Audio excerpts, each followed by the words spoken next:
thought you were so lucky because you were a star, but you cry, cry, cry in the lonely dark. And I'm sorry for what you went through. I always thought the lucky one was you, but the lucky one was me. I wanted to be you so bad. Your life looked like so much fun.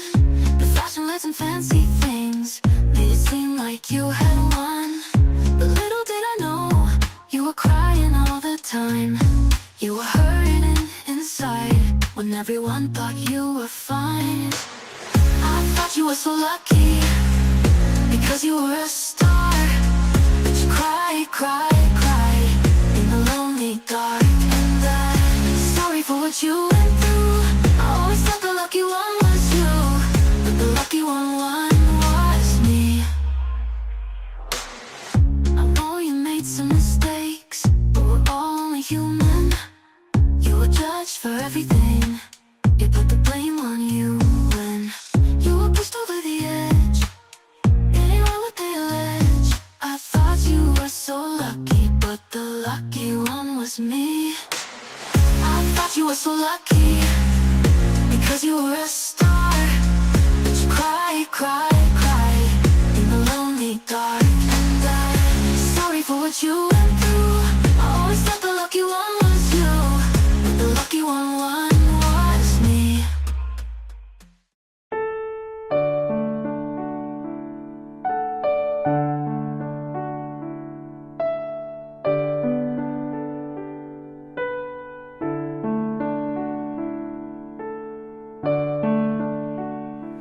Hola, mi amigo querido, qué alegría.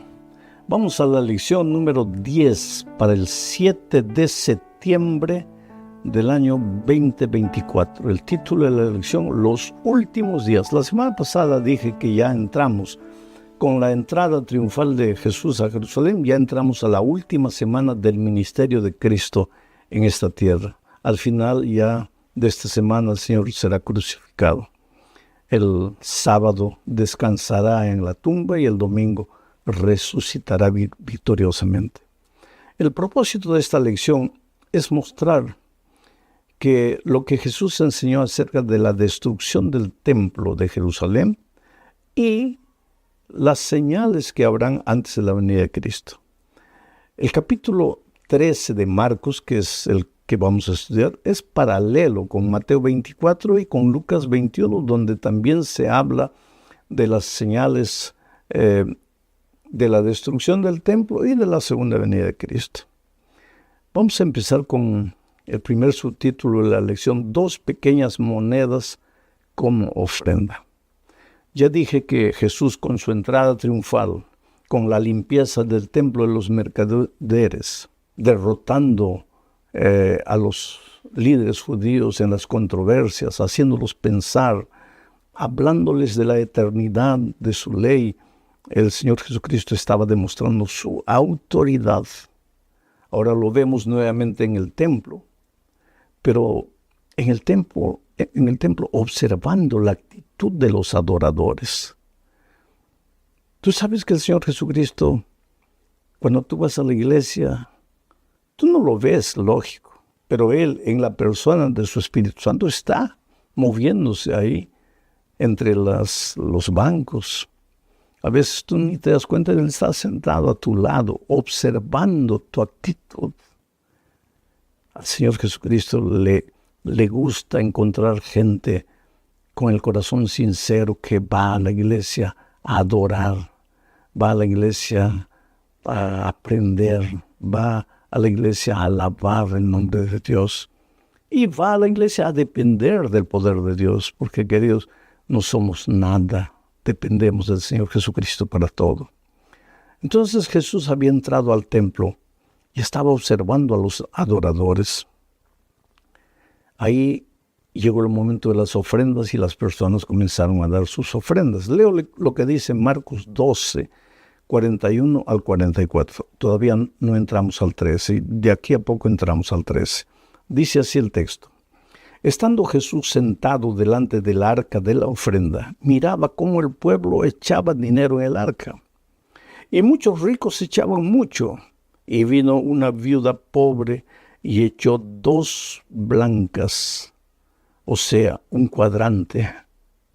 Entonces, llamando a sus discípulos, les dijo: de cierto os digo que esta viuda pobre echó más que todos los que han echado en el arca, porque todos han echado de lo que les sobra, pero esta de su pobreza echó todo lo que tenía, todo su sustento. La lección que aprendemos de estas palabras del Señor Jesucristo es que el valor de una ofrenda no se mide por la cantidad, se mide por la actitud. Ellos dieron de su abundancia, pero lo que sobraba de su abundancia. Ella dio de su pobreza, pero no le quedó nada. Ahora, esto no quiere decir que tú tienes que dar todo lo que tienes de ofrenda a Dios, no. Él te da sabiduría para saber equilibrarlo. La lección que Él quiere enseñarnos es: ¿hasta qué punto el Señor Jesús es tu prioridad? ¿Hasta qué punto las cosas divinas son tu prioridad? ¿Eres fiel en devolverle a Dios lo que es de Dios? ¿Eres generoso cuando llevas tus ofrendas para algún proyecto especial? El Señor está atento a tu actitud. Vuelvo a repetir, en esta ocasión el Señor estaba observando todo, mirando todo. Ahora, tú puedes decir: pastor, pero el problema es que yo no confío en los seres humanos. Yo encuentro en mi vida eso. Muchas veces gente que me dice: pastor, yo no confío en la administración, yo no confío en los líderes. Yo te digo una cosa. Los líderes de la iglesia en los tiempos en que el Señor Jesús dijo estas cosas, eran líderes maravillosos, santos. ¿Eran? No. Caifás, Anás, líderes corruptos, líderes mentirosos, líderes falsos, hipócritas, criticones. Y la mujer dio todo lo que podía dar. Y Jesús la incentivó. El Señor Jesús en ningún momento dijo: porque has visto que se malversan fondos, ya tú no debes ser fiel a Dios. No, en ningún momento. Esta es una lección que tenemos que aprender y aplicar en nuestra experiencia. La segunda parte de este estudio nos lleva ya a la profecía de la destrucción del templo y el fin del mundo. El templo era una construcción extraordinaria, majestuosa. Flavio Josefo dice que cada columna, y habían 162 pilares en la construcción del templo de la ciudad. Flavio Josefo, historiador judío, dice que 3 hombres así abrazados, solo 3 hombres juntos podían abrazar una de las columnas. Mira el espesor de las columnas. Era un templo inexpugnable. Y sin embargo el Señor Jesucristo dijo que todo eso sería destruido. Leo Marcos capítulo 3, versículos 1 al 4. Mira. Saliendo Jesús del templo, le dijo uno de sus discípulos: Maestro, mira qué piedras y qué edificios. Jesús respondiendo le dijo: ¿ves estos grandes edificios? No quedará piedra sobre piedra que no sea derribada. Y se sentó en el monte de los olivos frente al templo. Y Pedro, Jacobo, Juan y Andrés le preguntaron aparte: dinos, ¿cuándo serán estas cosas? ¿Y qué señal habrá cuando todas estas cosas hayan de cumplirse? ¿Cuándo será?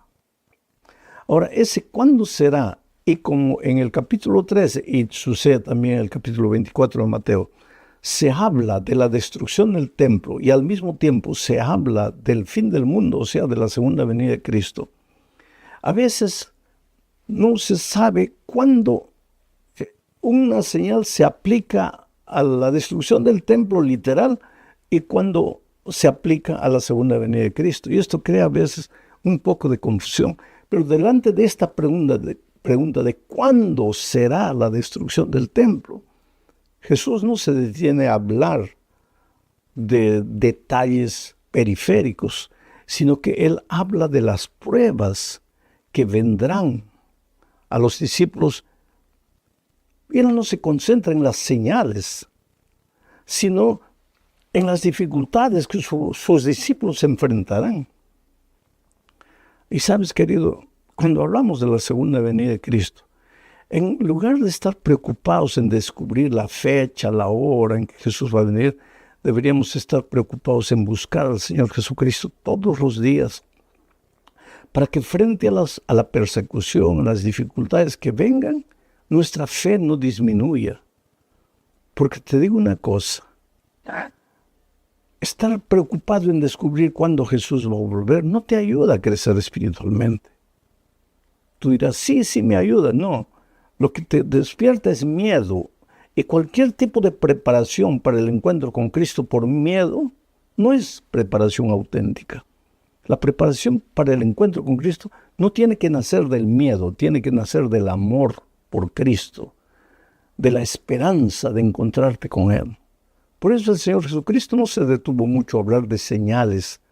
Él se concentra en las dificultades que su pueblo enfrentará y cómo ellos deben prepararse para enfrentar las dificultades que vienen. Mira lo que les dijo en el versículo 9.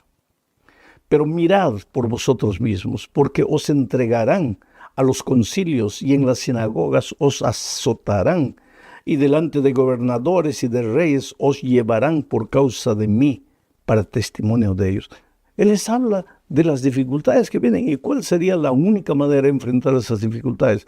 Buscando al Señor Jesucristo todos los días a través de la oración, a través de la palabra de Dios y participando de la misión de evangelizar al mundo. Voy a la tercera parte, la abominación asoladora. No hay que confundir la abominación asoladora con la gran tribulación.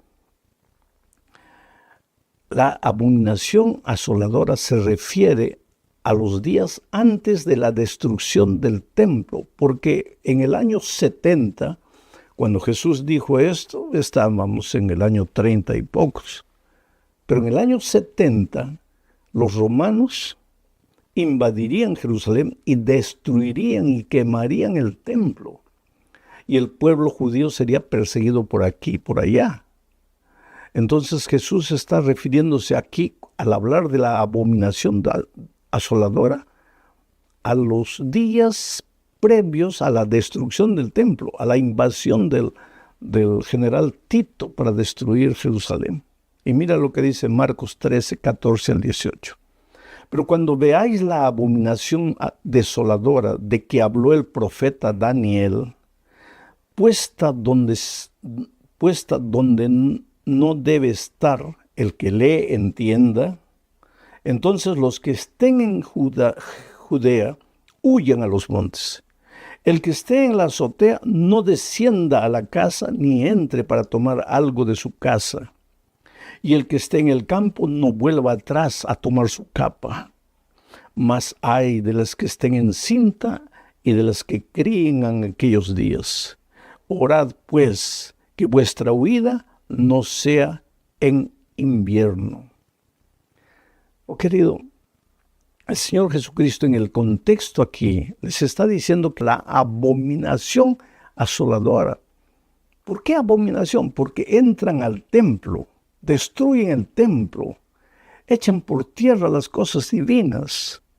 Ahora Daniel proféticamente en su libro habla de los días previos a la venida del Señor Jesucristo.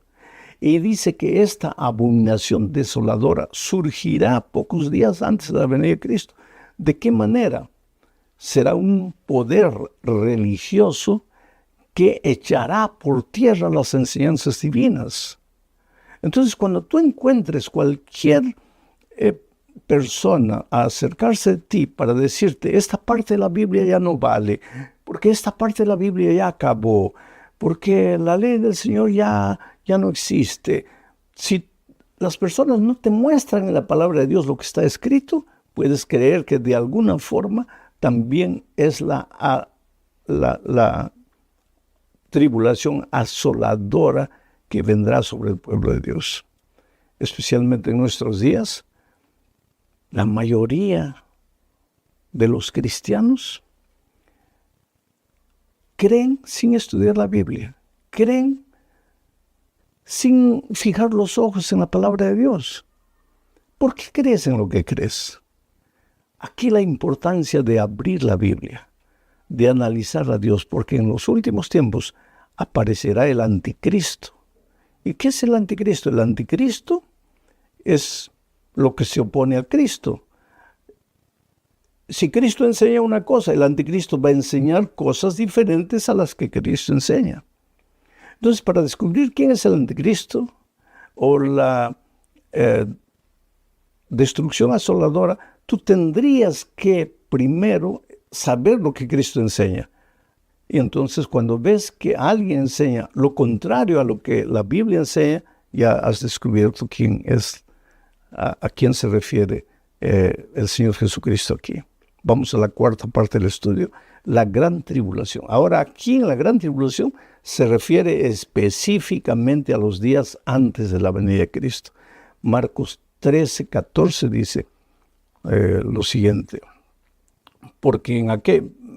Marcos 13, 19 dice, porque aquellos días serán de tribulación cual nunca ha habido desde el principio de la creación de Dios, que Dios creó hasta este tiempo, ni la habrá.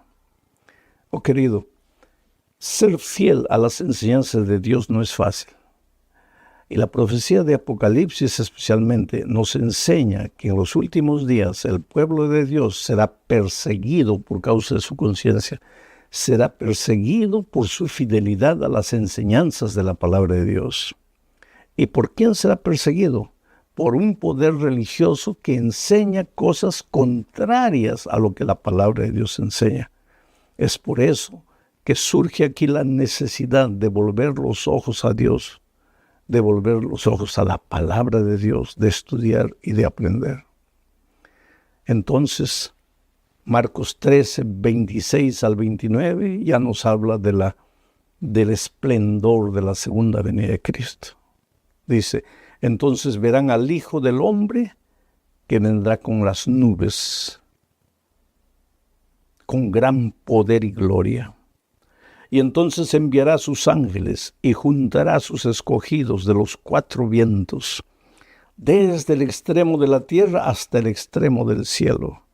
De la higuera aprended la parábola. Cuando ya su rama está tierna y brotan las hojas, sabéis que el verano está cerca. Así también vosotros, cuando veáis que suceden estas cosas, conoced que está cerca a las puertas. Y si tú lees todo el capítulo, vas a ver muchas señales, no solamente señales que ocurrirían antes de la destrucción del templo del año 70, sino señales que ocurrirán por ocasión de los días previos a la venida de Cristo. En Mateo 24 está detallado eso. Y querido, si tú observas, todas esas señales ya se han cumplido. El aumento de la violencia, el fallecimiento de la fe, porque mucha gente ya no tiene fe. Cuando el Hijo del Hombre venga, ¿encontrará fe en la tierra? El desamor entre los seres humanos. Aparecerán falsos cristos. Habrán fenómenos físicos. El sol se oscurecerá, las estrellas caerán, la luna se pondrá como sangre. Todo esto mostrándonos que el Señor Jesús está viniendo. La gente no creerá más en la palabra de Dios, o tomará la palabra de Dios y hará todo lo contrario a lo que la palabra de Dios diga. Cuando veáis estas cosas, dice el Señor Jesucristo, aprended de la higuera, porque cuando sus ramas se reverdecen, quiere decir que ya viene el verano. Así también vosotros, cuando veáis estas cosas, sabed que el Señor Jesús está viniendo. Oh, mi amigo, cuando tú contemplas el mundo, no solamente el mundo agnóstico, ateo, existencialista, sino el mundo cristiano, tú te vas a dar cuenta que la venida de Jesús ya no es un evento que, digamos así, está en el futuro. No. La venida de Cristo está más cerca de nosotros de lo que muchos imaginamos. Jesús viene. Es una de las promesas más contundentes de la palabra de Dios. El Señor Jesucristo fue a prepararnos un lugar en el cielo y vendrá. ¿Y sabes por qué vendrá? Porque este mundo no puede continuar. Porque Jesús te ama. Porque Jesús no quiere que tú peregrines en el desierto de esta vida, enterrando a tu padre, a tu madre, a tus hijos, sufriendo injusticia social, a veces sin empleo, agredido por la enfermedad, por la muerte. Dios no te creó para eso.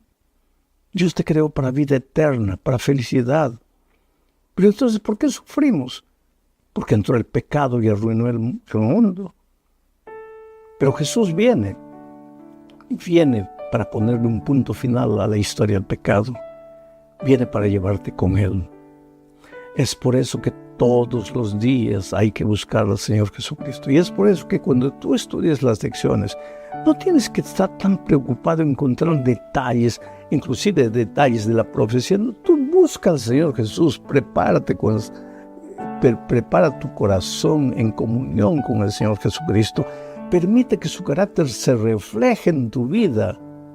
Y entonces vive en paz y duerme en paz, sabiendo que la bendita esperanza de la vuelta de Cristo es una cosa segura y va a suceder mucho antes de lo que tú imaginas. Cuando yo era niño, yo pensaba que Jesús iba a volver en mis días porque la bomba atómica acababa de explosionar y todos pensaban que ya era el fin del mundo. Cuando entré al ministerio yo pensaba que nunca me iba a jubilar porque Cristo vendría en mis días. Estoy hace 17 años jubilado y Cristo no vino. Pero yo sigo creyendo que Jesús va a volver. Y sigo predicando con convicción de que Jesús va a volver. En el capítulo 13 de San Marcos, Jesús habla pues de la destrucción del templo para la gente de aquellos tiempos y de la venida de Cristo para nosotros hoy día. Un abrazo, prepárate, querido. Dios te bendiga.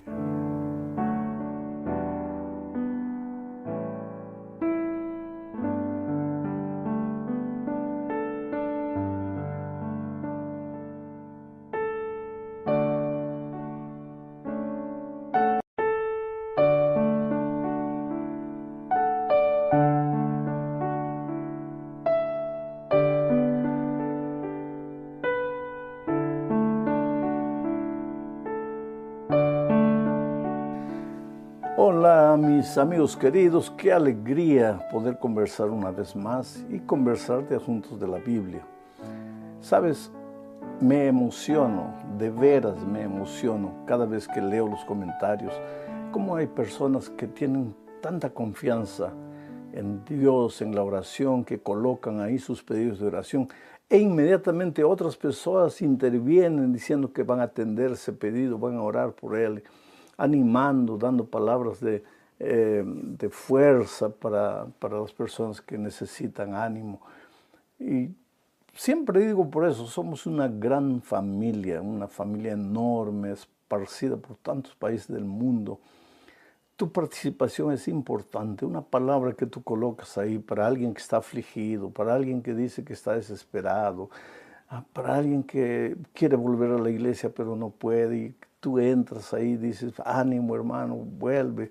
Y a veces si tú también un día estuviste lejos de la iglesia, colocas, oye, yo también estuve. Eso ayuda mucho, eso une nuestra familia, una familia que un día vamos a conocernos personalmente todos en el reino de los cielos. Bueno, vamos al estudio de la lección 9 para el 31 de agosto del año 2024. El título de la lección es Controversias en Jerusalén. Esta semana estamos ya entrando a la última semana del ministerio de Cristo en esta tierra. La vida de Jesús fue una vida llena de controversias durante sus 3 años de ministerio. No que Él buscase esas controversias, sino que los judíos, los líderes especialmente, los dirigentes, lo seguían no para aprender, lo seguían, y eso nos recuerda a mucha gente que hoy también no escucha, no asiste a un mensaje porque quiere aprender, sino porque quiere criticar, porque quiere encontrar alguna falla, algún error. Y es impresionante que el otro día yo encontré una persona que me dijo: pastor, yo soy una de esas personas que escuchaba hablar bullón, bullón, bullón, y un día entré a la página para ver qué hablan tanto. Y mi objetivo no era aprender, mi objetivo era encontrar un error para inmediatamente apuntar el error. Pero el Espíritu de Dios me tocó, me rendí y me entregué al Señor Jesucristo. Bueno, así son las cosas maravillosas con Dios. Bueno, los dirigentes vigilaban.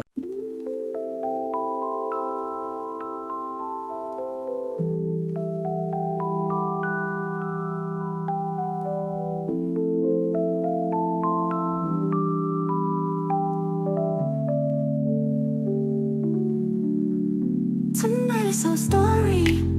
I see the twinkle in your eyes. I'm trying to say sorry, but I don't know how to apologize. I try to reminisce on all the good times that we shared, but then I start to miss when you actually cared, when you cared about me. I think we're way off course, and I'll take all of the blame. I'm trying to show remorse because I'm filled with so much shame. But what really happened? Where did we go so freaking wrong? Why aren't you at all saddened? Why are you moving along? Moving along without me. Without me. Without me. You seem to be doing just fine without me. You're smiling all of the time without me.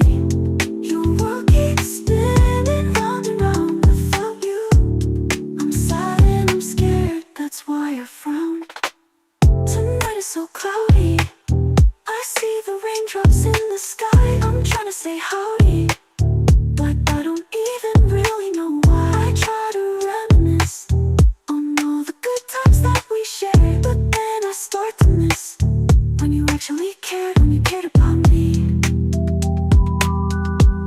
About me. Without me. Without me. You seem to be doing just fine without me. You're smiling all of the time without me. Your world keeps spinning round and round without you. I'm sad and I'm scared, that's why I frown.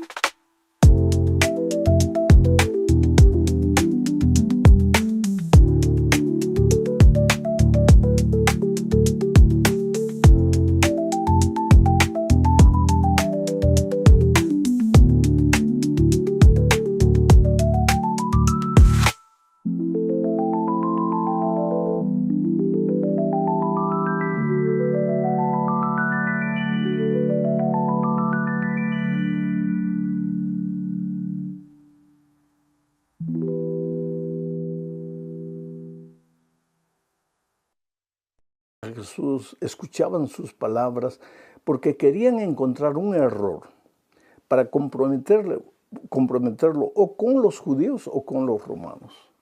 Pero ellos estaban siempre ahí tratando de desacreditar al Señor Jesucristo. Vamos a entrar entonces a esta lección porque en el capítulo 11 de Marcos encontramos muchas de esas controversias, pero el capítulo 11 no empieza con las controversias, en realidad empieza con lo que llamamos la entrada triunfal de Jesucristo a Jerusalén. Jesús estaba allá arriba en el monte en el monte Getsemaní. Al lado estaba una ciudad pequeña llamada Betfagé, y entonces Jesús iba a descer al valle del Cedrón y entrar a Jerusalén, faltando una semana para la crucifixión. Entonces el texto bíblico dice que el Señor Jesucristo envió a 2 discípulos suyos a buscar un pollino, un burrito que nunca había sido montado. Leo lo que dice Marcos capítulo 11, versículos 2 y 3. Dice así: y les dijo: id a la aldea que está enfrente de vosotros, y luego que entréis en ella hallaréis un pollino atado, en el cual ningún hombre ha montado. Desatadlo y traedlo. Y si alguien os dijere: ¿por qué hacéis esto?, decid que el Señor lo necesita y que luego lo devolverá. Solo en este texto podríamos detenernos para comentar los 22 minutos de este comentario. Porque mira, las entradas triunfales de los emperadores de Roma, especialmente cuando iban a la guerra y alcanzaban una victoria, cuando ellos llegaban, venían trayendo pues a los esclavos de guerra porque habían vencido, y venían generalmente montados en un caballo espectacular, brioso, y la gente aplaudía, la gente cantaba, la gente reconocía la victoria del líder romano. Ahora Jesús entra a Jerusalén, pero no montado en un caballo, sino en un burrito, en un pollino que nunca había sido montado. Entra de manera humilde, completamente contrario a la manera como los emperadores entraban a sus ciudades cuando venían de la guerra después de la victoria. Jesús entra ni siquiera para ser adorado, alabado, entra para ser crucificado, porque en esa última semana al final Él va a ser muerto. Pero Jesucristo ahora ya explícitamente revela su identidad, su misión. Él acepta la adoración, los aplausos, las palmeras que la gente agitaba, homenajeando al rey de Israel. Solo que la gente, la mayoría de ellos, creían que ahora había llegado el momento en que Jesús se iba a manifestar como el libertador del poder de Roma. Pero Jesús estaba entrando para libertar al pueblo del poder del pecado con su muerte en la cruz del Calvario. Entonces es interesante que esta entrada del Señor Jesucristo a Jerusalén ya había sido profetizada por el profeta Zacarías. Leo lo que dice el capítulo 9, versículo 9 del profeta Zacarías. Siglos antes ya estaba profetizada la entrada de Jesús a Jerusalén. Leo el texto, dice: alégrate mucho, hija de Sión, da voces de júbilo, hija de Jerusalén. He aquí tu rey vendrá a ti, justo y salvador, humilde y cabalgando sobre un asno, sobre un pollino, hijo de asna.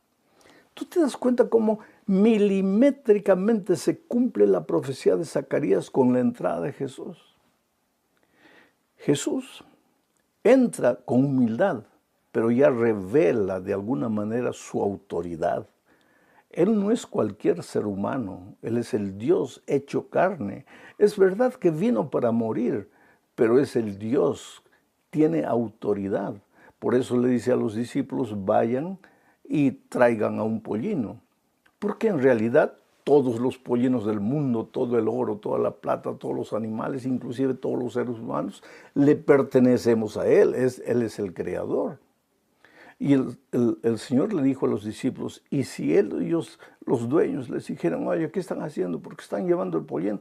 Díganles: el maestro ha pedido, ha ordenado, pero Él lo va a devolver.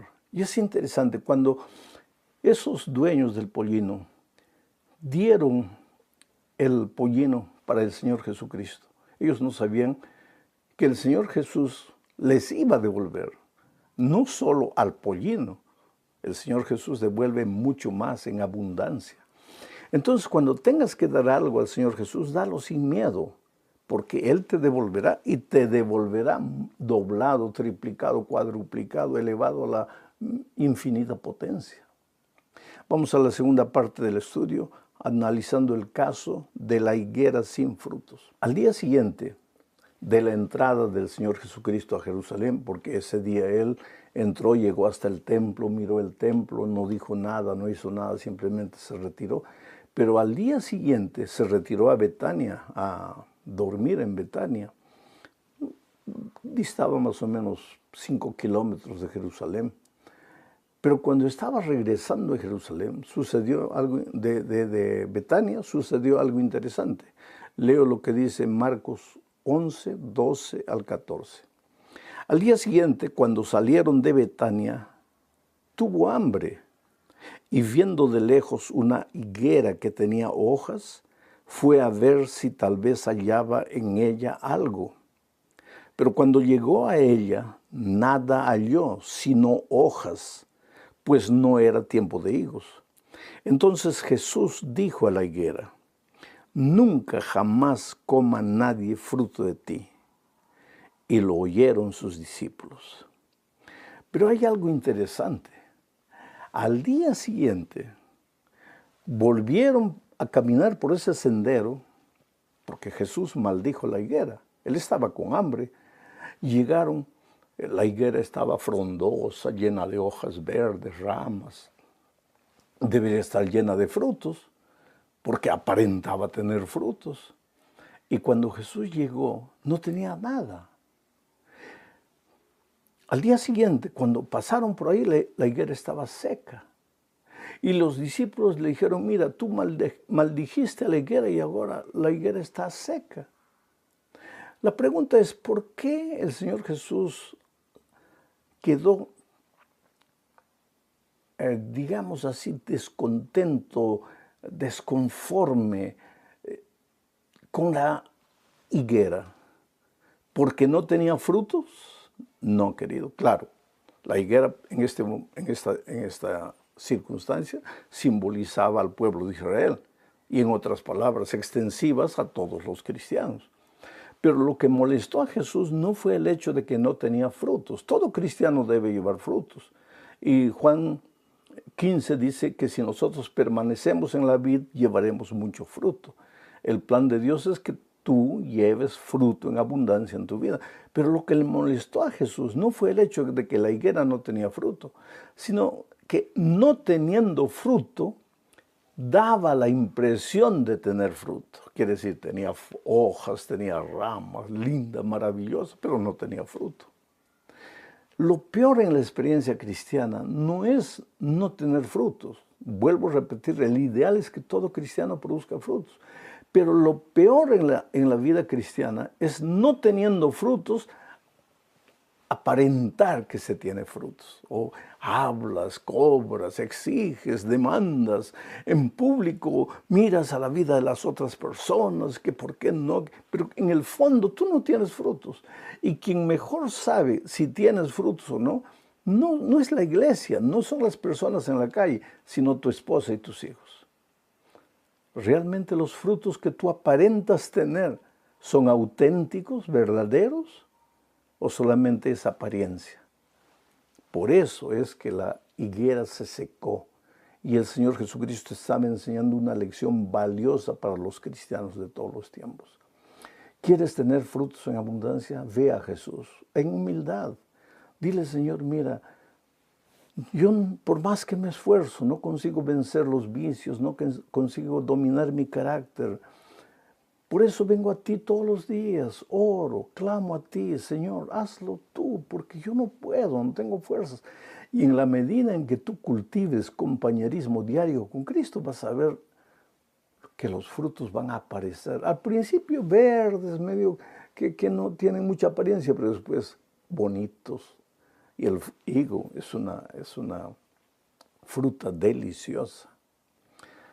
Bueno, vamos a la tercera parte de este estudio. Después de la experiencia de la higuera, Jesús entró al templo, a Jerusalén, llegó al templo y vio que en el templo, en el atrio del templo, se vendían, lógico, corderos para los sacrificios, porque la gente que venía de lejos, esa semana era semana de Pascua, la gente que venía de lejos no podía traer los animales de su casa. Entonces en la puerta del templo, en el atrio, se vendían ovejas. Y mucha gente que venía de otros lugares a veces tenía que cambiar dinero. Entonces se había hecho una especie de mercado y de lugar de cambio. El dinero corría. Y donde hay dinero, tú sabes que siempre hay deshonestidad. Cuando vio Jesús eso, él se molestó y echó las sillas para un lado, las mesas para otro lado, y dijo palabras terribles. ¿Qué han hecho de mi casa, de la casa de mi padre? Han hecho un lugar de mercadeo. Y este es un mensaje para nosotros hoy. El Evangelio es puro, pero a veces los seres humanos podemos tomar el Evangelio y sin darnos cuenta estar vendiendo el Evangelio. El Señor Jesús reprendió a esta gente. Gente que no iba al templo para adorar. Gente que iba al templo para mercadear. Iba al templo para sembrar el caos, el desorden ahí en el atrio.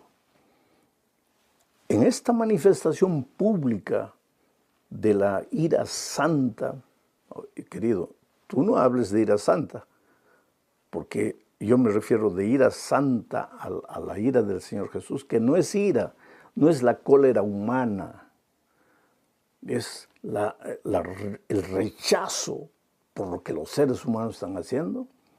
En esa ocasión el Señor mostró una vez más su autoridad. Era humilde, entró en un pollino, pasaba hambre, buscó higos, no había. Era un ser humano, muchas veces despreciado por la gente, pero era el Dios, Hijo de Dios, Dios mismo, Dios hecho carne, y aquí mostró su autoridad. Pero eso nos lleva al tercer punto, pues porque la gente, los líderes, comenzaron a acusarle. Y miren lo que dice Marcos 11, 27 y 28. Volvieron entonces a Jerusalén y andando por el templo, vinieron a él los principales sacerdotes. Percibe esta palabra, los principales sacerdotes, los escribas, los ancianos, y le dijeron: ¿con qué autoridad haces estas cosas? ¿Y quién te dio autoridad para hacer estas cosas? Y esa acusación era para una especie de trampa, para escuchar, a ver, ¿qué es lo que va a responder? Para atacarlo inmediatamente. Ya estaban buscando motivos para crucificarlo. Pero Jesús salió de esta aparente trampa de una manera elegante, porque Él les hizo otra pregunta. Les dijo: ustedes hablan tanto del bautismo de Juan, quiero que me digan, ¿el bautismo de Juan venía del cielo, era de Dios? ¿O simplemente era un asunto de hombres? Y ellos comenzaron a raciocinar entre ellos y dijeron: epa, si nosotros decimos que el bautismo de Juan venía de Dios, Él nos va a decir, ¿y por qué no lo aceptaron? Y si le decimos que era de hombres, el pueblo todo se va a volver contra nosotros, porque todo el pueblo cree en Juan como un profeta de Dios. Entonces dijeron: no sabemos. Se quedaron callados, no sabemos. Y el Señor Jesucristo le dijo: ustedes no quieren responderme, entonces tampoco yo les voy a decir con qué autoridad hago esto. Y no es que Jesús no tenía la respuesta, Él era el Hijo de Dios, el Dios encarnado. Pero lo que quiso hacer es exponer a los líderes judíos delante del pueblo, para que el pueblo entendiese. Porque el pueblo querido, el pueblo humilde, de alguna manera estaba vislumbrando al Señor Jesucristo como el Dios encarnado. Cuando lo adoró, tal vez lo buscase por los propósitos equivocados, por los milagros, por los panes, por los peces, pero en el fondo ellos veían que Jesús no era cualquier ser humano. Y entonces el Señor Jesucristo salió de esta situación difícil. Vamos a la cuarta parte. Más controversias, o sea, trampas para prender a Jesús. Leo Marcos 12, 15 al 17. Pero antes de eso explico las circunstancias. Vinieron los judíos y uno de ellos se acercó y le hizo una pregunta. Señor, respóndenos una pregunta. Ya que no quisiste respondernos la otra, respóndenos esta. y le mostró una moneda y le dijo, ¿debemos pagar impuesto al poder de Roma? ¿Es lícito pagar impuesto al poder romano? Ahora mira la astucia de estos líderes. Ellos decían, si él dice que es lícito, quiere decir que él está contra el pueblo judío. Y si él dice que no es lícito, entonces lo acusamos delante del poder romano diciendo que es un subversivo que está diciendo al pueblo que no pagó impuestos. Quiere decir, cualquier cosa que Jesús dijera, en la opinión de ellos estaría equivocado. Pero Jesús hizo otra cosa. Y aquí leo el texto. Mas él, percibiendo la hipocresía de ellos, porque cuando hacían preguntas no era porque querían aprender, y eran hipócritas, Jesús les dijo, ¿por qué me tentáis? Traedme la moneda para que la vea. Ellos se la trajeron y les dijo, ¿de quién es esta imagen y la inscripción? Ellos le dijeron, de César. Respondiendo Jesús les dijo, dad a César lo que es de César y a Dios lo que es de Dios. Y se maravillaron de él.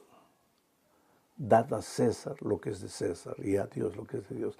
Y ese es un principio para el pueblo de Dios. Oh, querido, cuando llegan a las elecciones, dad a César lo que es de César. Ve a votar. El cristiano no debe tener partidos políticos, pero el cristiano debe cumplir con su obligación de votar en las elecciones. El cristiano debe cumplir con su obligación de pagar los impuestos al país donde vive. Debe respetar las reglas de tránsito. Debe cumplir todas las reglas que el país tiene. No es porque somos cristianos que tenemos que ser desordenados y que me importa lo que digan los hombres, yo solo obedezco a Dios. A Dios es menester obedecer solo a Dios cuando algo que los hombres ordenen va contra los principios de Dios. Pero mientras lo que los hombres ordenen no está contra la ley de Dios, contra los principios de Dios, entonces es necesario obedecer a los hombres, respetando a Dios. Y si ellos un día dicen algo que va contra nuestra conciencia, nuestros principios, entonces es menester obedecer a Dios antes que a los hombres. Los judíos no se quedaron tranquilos, apareció otro ahí viniendo. Leo el texto, Marcos 12, 18 y 19. Dice, entonces vinieron a él los saduceos. Estos no creían en la resurrección, estos eran otros tipos astutos. Vinieron a él los saduceos que dicen que no hay resurrección. Y le preguntaron diciendo, maestro, Moisés nos escribió que si el hermano de alguno muriere y dejare esposa, pero no dejare hijos, que su hermano se case con ella y levante descendencia a su hermano. Te explico. La pregunta de ellos era la siguiente. Moisés nos ha dicho que si un hombre muere y su esposa se quedó sin hijos, esa esposa deberá casarse con el hermano del fallecido para tener hijos y conservar la herencia. Ahora, ellos crearon una hipótesis.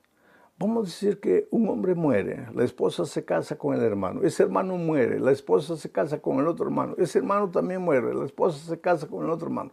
En el cielo, miren, ellos no creían en la resurrección, pero en el cielo, ¿de quién de los hermanos será la mujer, ya que fue mujer de todos? Mira la pregunta. Y Jesús los miró y les respondió de una manera interesante. Es que ustedes no comprenden las Escrituras. Es que ustedes no comprenden las cosas espirituales. Y no conocen el poder de Dios. Dios es poderoso para resucitar. Pero por otro lado, en el cielo, las personas vivirán juntas. Pero nadie será mujer de nadie. Y nadie será marido de nadie. Quiere decir, en este contexto, entendemos que no habrá sexo en el cielo. Y alguien dice, pero ¿cómo es que no habrá sexo? ¿Y cómo la vida será ya sin sexo? Pues, la Biblia dice que lo que nos espera en el cielo es cosa que ojo no vio y oreja no oyó. El sexo fue dado con un propósito por Dios. pero ese propósito terminará. Y pues habrá tanta cosa para disfrutar ahí en el cielo que no te preocupes si habrá sexo, si no habrá sexo, y no hagas conjeturas. Una cosa sabemos, el concepto familia va a continuar existiendo. Vamos a amarnos. Y como no hay sexo, no habrá celos. Seremos como ángeles, dice el Señor Jesucristo. Terminamos el estudio de esta semana hablando de otra pregunta. Esta pregunta venía de un hombre sincero. Vino a Jesús y mira lo que dijo, Marcos 12, 28 al 30. Acercándose uno de los escribas que los había oído disputar y sabía que les había respondido bien, le preguntó a Jesús, ¿cuál es el primer mandamiento de todos? Jesús le respondió, el primer mandamiento de todos es, oye Israel, el Señor nuestro Dios, el Señor uno es, y amarás al Señor tu Dios con todo tu corazón y con toda tu alma y con toda tu mente y con todas tus fuerzas. Este es el principal mandamiento. Y el segundo es semejante, amarás a tu prójimo como a ti mismo. No hay otro mandamiento mayor do que este. Es interesante, queridos, que aquí mucha gente toma este texto para decir que la ley de Dios, los mandamientos ya no tienen validez. ¿Por qué? Porque ahora solo tenemos dos mandamientos. Uno, amar a Dios y otro, amar al prójimo. Y toman este texto para decir que el propio Señor Jesucristo que dijo, ahora ya no hay mandamientos, ahora solo el mandamiento es ama a Dios y después ama a tu prójimo. Solo que este ama a Dios y ama a tu prójimo ya estaba escrito en el Antiguo Testamento. En Deuteronomio capítulo 6, versículo 5, encontramos que hay que amar a Dios con todo el corazón. Inclusive Jesús está repitiendo las palabras del Antiguo Testamento. Y en Levítico capítulo 18, versículo 18, encontramos que hay que amar al prójimo como a uno mismo. Entonces, ¿cómo es que alguien puede decir, este es un nuevo mandamiento? Este es el mandamiento que ya venía desde el Antiguo Testamento. Y si tú tomas la ley de Dios, vas a ver que los 4 primeros mandamientos tienen que ver con nuestro amor a Dios. Y los últimos 6 mandamientos, nuestro amor al prójimo. O sea, la ley de Dios es eterna. Sus principios son eternos, sus valores son eternos. Mi amigo querido, hay 2 maneras de seguir a Jesús, o con la intención de, no de aprender, sino de juzgar, de criticar, de contradecir, o con la actitud humilde de aprendizaje. Bienaventurado eres si deseas aprender, porque las bendiciones se van a multiplicar en tu vida. Aprender es crecer. Solo se aprende a los pies de Cristo, abriendo la palabra de Dios. Y cuando tú abres la palabra de Dios, estás en comunión con Jesús y el carácter de Jesús se refleja en tu vida cada día. Un abrazo, que Dios te bendiga, muchas bendiciones en estos días. Hoy es domingo, ayer fue el Santo Sábado del Señor. Hoy estamos iniciando una nueva semana y pues que Dios te bendiga. Si tienes un examen, no tengas miedo. El Espíritu de Dios te va a ayudar a recordar todo lo que tienes que responder. Si tienes una entrevista, va con Jesús. Lleva tu currículum, pero Jesucristo adelante, tocando la puerta, el corazón de las personas. No tengas miedo. Si estás enfermo, esta enfermedad no es de muerte. Tú te vas a levantar. El Señor Jesucristo es poderoso. Confía en Él. Un abrazo.